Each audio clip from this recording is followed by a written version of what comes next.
মেহেরপুর জেলার বিখ্যাত 10 জন ব্যক্তি। প্রিয় ভিউয়ার্স, আজকের ভিডিওতে আমরা জানবো মেহেরপুর জেলার বিখ্যাত 10 জন ব্যক্তি সম্পর্কে। তাহলে চলুন কথা না বাড়িয়ে শুরু করা যাক। নম্বর 10, ফরহাদ হোসেন দোদুল। ফরহাদ হোসেন দোদুল একজন বাংলাদেশী অধ্যাপক, রাজনীতিবিদ ও মেহেরপুর 1 আসনের সাবেক সংসদ সদস্য।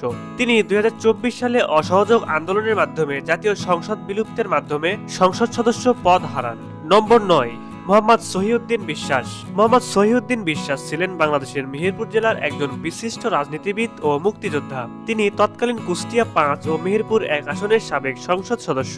স্বাধীনতা ও মুক্তিযুদ্ধে অবদানের জন্য তিনি 2022 সালে স্বাধীনতা পুরস্কারে ভূষিত হন। নম্বর 8, আহমদ আলী। আহমদ আলী বাংলাদেশের মেহেরপুর জেলার একজন সাবেক রাজনীতিবিদ। তিনি বাংলাদেশ জাতীয়তাবাদী দলের রাজনীতির সাথে যুক্ত ছিলেন। তিনি 3 বার সংসদ সদস্য হিসেবে নির্বাচিত ছিলেন।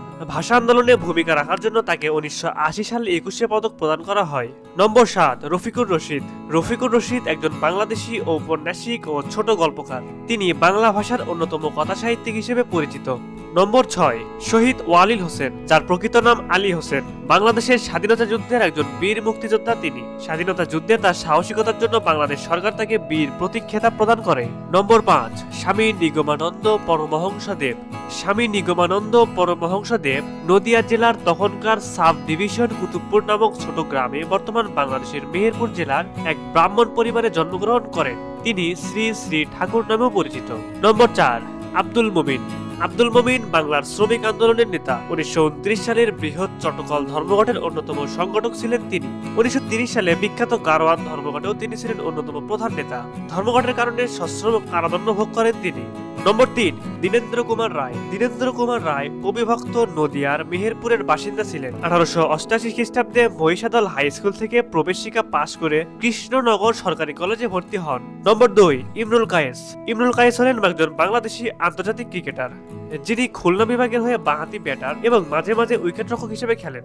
অজ্ঞাত কারণে জাতীয় দল থেকে বারবার বাদ পড়ায় তাকে বাংলাদেশের সবচেয়ে অবহেলিত ক্রিকেটার বলা হয়।